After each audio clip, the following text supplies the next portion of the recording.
नमस्कार दोस्तों। स्वागत है आपको और एक डरावनी कहानी में। कहते हैं हर घर में एक कहानी होती है, लेकिन कुछ घरों में कहानियां नहीं, रूहें बसती है। जब कोई परिवार किसी ऐसे घर में जाता है जहां दीवारों सालों से किसी का नाम पुकार रही हो और जहां दरवाजे खुद से बंद नहीं, खुद से खुलते हैं, तब वहाँ सिर्फ सन्नाटा नहीं, वहाँ किसी अधूरी आत्मा की बेचैनी होती है।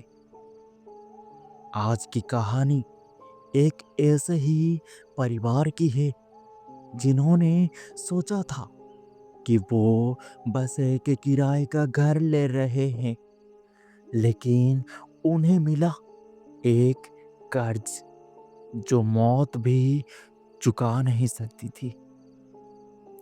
जहां रात कभी खत्म नहीं होती और हर सवेरा किसी की आखिरी सुबह बन जाता है। तो तैयार हो जाइए, क्योंकि आज जो आप सुनने वाले हैं वो सिर्फ एक कहानी नहीं, एक सच्चा खौफ है जो अब तक उस हवेली में जिंदा है। साल था 1998। दिल्ली के रहने वाले शर्मा परिवार, राजीव शर्मा, उनकी पत्नी सुधा, 10 साल की बेटी रिद्धि और माँ शकुंतला देवी शहर की भाग दौड़ और महंगाई से थक चुके थे। राजीव को सरकारी ट्रांसफर हुआ था उत्तर प्रदेश के सीतापुर जिले के पास एक छोटा सा गांव भूतगढ़ में। उस गांव का नाम सुनकर ही सुधा हंस पड़ी और बोला, भूतगढ़ नाम भी अजीब है, कोई यहाँ रहना चाहेगा क्या? लेकिन मजबूरी थी और राजीव ने फैसला कर लिया, ट्रांसफर तो ट्रांसफर है, रहना तो वहीं पड़ेगा। जब शर्मा परिवार उस गांव पहुंचा तो सड़क खाली थी और हर घर जैसे किसी के डर में बंद पड़े थे। उस गांव वालों की आंखों में एक अजीब सी खामोशी थी। राजीव ने घर किराए पर लेने की बात की, पर कोई भी घर देने को तैयार नहीं हुआ। आखिरकार गांव के एक बूढ़े व्यक्ति रघुबर ने कहा, साहब, अगर रहना ही है तो हवेली ले लीजिए, बड़ी है, सस्ती भी है, बस रात में दरवाजे अंदर से बंद रखना और किसी भी आवाज पर बाहर मत निकलना। राजीव ने बात को मजाक समझा। वो हवेली गांव के आखिरी छोर पर थी। टूटी दीवारें, लटकता पीपल का पेड़ और बरसों से जमी हुई धूल, और दरवाजे पर लिखा था, मालकिन का घर।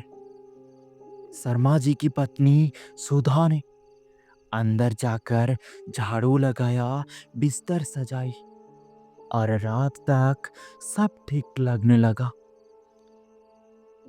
और रात को उनकी बेटी रिद्धि बहुत खुश थी, लेकिन सुधा को कुछ गड़बड़ महसूस हुई। उस घर में एक कोना था जहां धूप भी नहीं आती थी। शर्मा जी की माँ शकुंतला देवी ने कहा, इस कमरे में मत जाना, इसकी हवा बहुत भारी लगती है।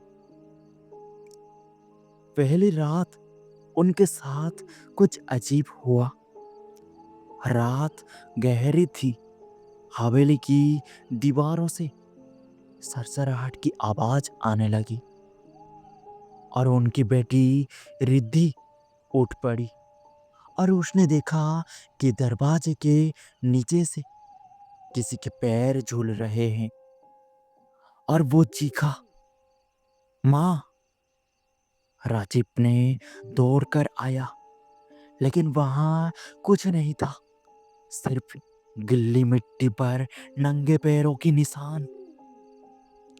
अगले दिन गांव के स्कूल में रिद्धि ने बताया कि उसके घर एक दीदी आती है। वो उसको कहानियां सुनाती है और उसके बाल बनाती है। लेकिन सुधा चौंक गई और पूछा, कौन दीदी? रिद्धि ने बताया कि वो कहती है कि वो हवेली की असली मालकिन है। राजीव ने रिद्धि को डांटा, लेकिन उसी रात सुधा ने भी किसी के कदमों की आहट सुनी। वो रसोई में गया और देखा चूल्हे पर अपने आप दूध उबल रहा था। उन्होंने आकर राजीव को बताया। डरे हुए राजीव ने रघुवर से पूछा, ये घर पहले किसका था? रघुवर ने गहरी सांस ली और बोला, साहब, ये हवेली सावित्री देवी की थी। उन्होंने अपनी छोटी बेटी को जिंदा दीवारों में चुनावा दिया था, क्योंकि गांव वालों ने कहा था कि वो चुड़ैल है। उसके बाद से कोई यहाँ टिक नहीं पाया। जो भी रात बिताता है उसकी परछाई सुबह तक नहीं मिलती है। उसी रात को हवेली की लाइटें अपने आप जल गई। सुधा ने देखा दर्पण में किसी औरत का चेहरा दिख रहा था, जबकि उसके पीछे कोई नहीं था।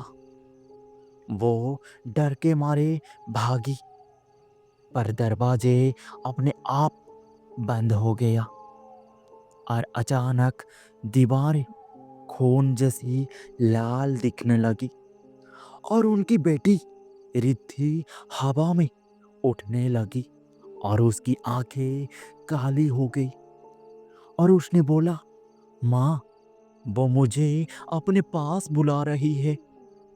उसी समय शकुंतला देवी ने मंत्र पढ़ा और मालकिन की परछाई चिल्लाई, ये मेरा घर है, कोई यहाँ नहीं रह सकेगा।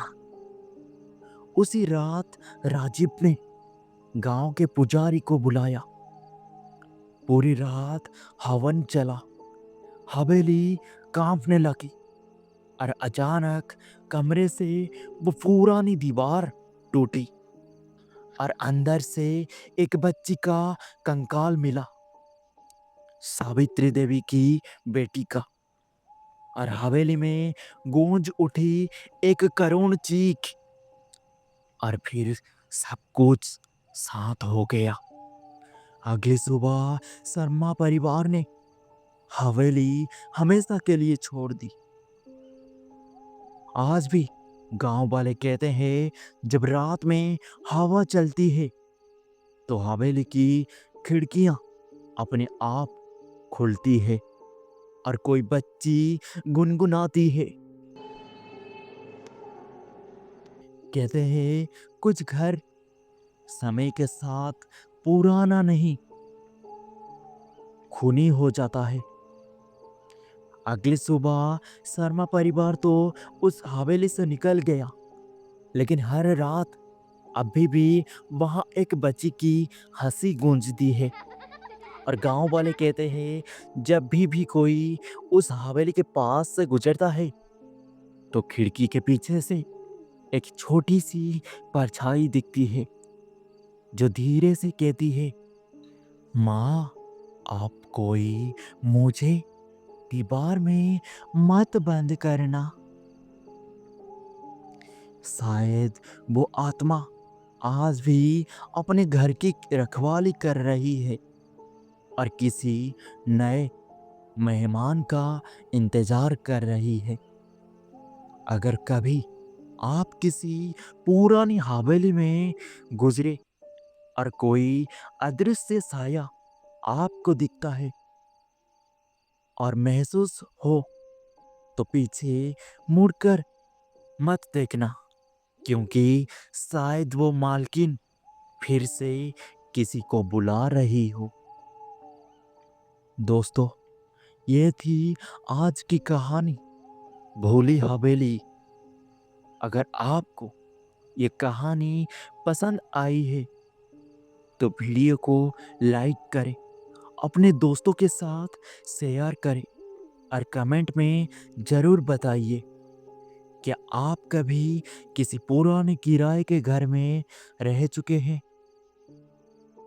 मैं फिर मिलूंगा आपसे एक और सच्ची डरावनी कहानी लेकर।